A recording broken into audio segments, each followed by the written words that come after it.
Tom was an outstanding hunter.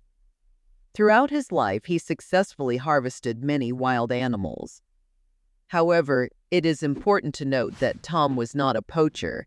He always adhered to the rules of hunting, observed the established seasons, and never exceeded the limits. Despite his dedication to hunting, his wife eventually left him because he often disappeared into the woods. Tom did not hold her responsible for his decision, but left her and their son an apartment, all his savings, and moved to the country. As their son grew older, Tom began to take him hunting with him. Although they enjoyed hunting in the winter, it became problematic to continue the tradition. Tom's wife did not want their son, Ben, to neglect his school responsibilities and would not allow him to join his father during winter break. Tom did not insist on his son's participation, as he was satisfied that his son was still eager to socialize with him. One day, Tom went on a business trip to a neighboring village. The village was on the other side of the river.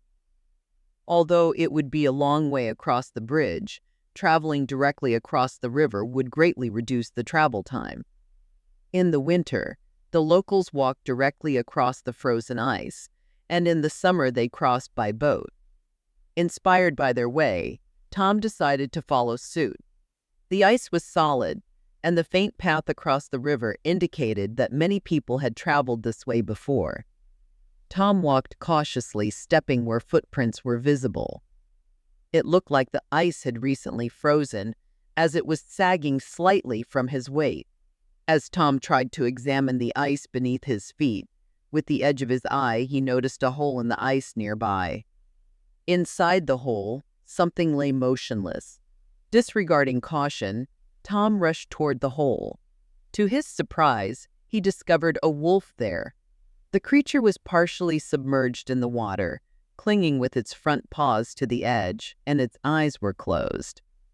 It was obvious that the wolf was exhausted and resigned to its fate. Without thinking, Tom pulled out his knife and began to break the ice that had formed around the animal. The flakes of ice were already tightly adhering to the animal and frozen to its fur. It seemed that the wolf was completely dead. It did not move or give any sign of life, even when the man pulled it to the surface. Tom still managed to feel the pulse of the animal, and taking the huge wet animal on his shoulders, he hurried home, forgetting about his business. Though thin, the wolf weighed 70 pounds, maybe more. Tom felt his strength waning, but he could not delay. For the first time, Tom wished he had settled on the outskirts of the village, which was still 3 kilometers away. When he finally reached the place, the man placed the wolf in front of the stove. After adding wood and covering the beast with an old cloak, Tom changed his clothes so he wouldn't get sick. He had to resuscitate the wolf somehow. And then the man remembered how he and his grandfather had treated the dog. He needed to restore circulation. He soaked rags in hot water and wrapped them around the wolf's paws. Unfortunately, he didn't have a heating pad, and the towels had to be changed quite often. At last, the wolf's paws were warm. Tom did not like hot drinks, but he had vodka just in case, for medicinal purposes. He took out a decanter, mixed the contents with black pepper and salt, opened the wolf's mouth, and poured a few tablespoons into it. After a while, the animal's muscles relaxed, and it went limp. Soon, Tom noticed the animal's chest heaving evenly with deep breathing. Tom decided to sleep as well, but then imagined what would happen when the drunken wolf woke up in his house. Giving up on the thought of sleep, Tom brewed himself some strong coffee and turned on the TV.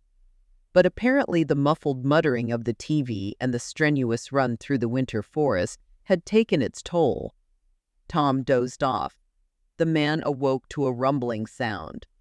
The wolf warmed up, woke up, tried to get up and dropped the chair next to him. The animal stared at its savior lying on the floor. The wolf showed its teeth but did not growl. Tom realized the beast couldn't get up. His hind legs had failed. Apparently it had been in the water too long. Tom quickly gained the animal's trust, and the wolf accepted the food and water the man had brought. Tom had 3 hunting huskies, which he kept in enclosures. Smelling the odor of a wild animal, they went crazy and barked incessantly. Therefore, it was impossible to move the wolf into the barn. During the vacations, David, Tom's son, arrived. Surprisingly, the wolf immediately allowed the young man to pet himself and let him stroke his muzzle and ears. David began to massage the wolf and encouraged it to turn around. He had seen this on some TV program. For 10 days, he played with the wolf like a dog. When David left, Tom continued to do what the boy showed him. And amazingly, the wolf soon began to get up and walk on wobbly legs. Over the summer, David returned and brought with him many vitamins and shots that they gave to the wolf. Over the summer, the wolf calmed down and was already running around the yard. Tom sent the dogs to a friend's house in the country for a while. In August, the wolf went into the woods, just jumped over the fence and disappeared. David worried for a long time, but his father calmed him down by telling him that the wolf is a wild predator and its home is the forest. During fall break, David reported that his mother had found a new boyfriend and agreed to let him go to his father's house for winter break because they were going to fly somewhere for a vacation. Just after New Year's Eve, David arrived. They had a great time, walked a lot in the woods. One day, Tom sent his son to the very village across the river that he hadn't reached then when he pulled the wolf out. David was 14 years old at the time and could have gone on his father's errand, but his father forbade him to go straight across the river. There had been many thaws that year, and Tom was not sure of the strength of the ice. The boy went there by the bridge, but on the way back he got lazy, so he decided to be independent and went straight. The ice cracked and David fell through. The icy water took his breath away. His clothes immediately became wet and began to pull him to the bottom.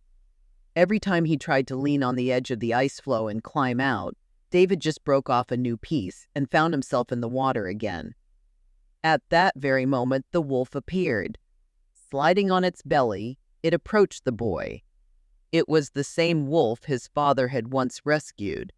Grabbing the boy by the scruff of the neck, the creature pulled him outside.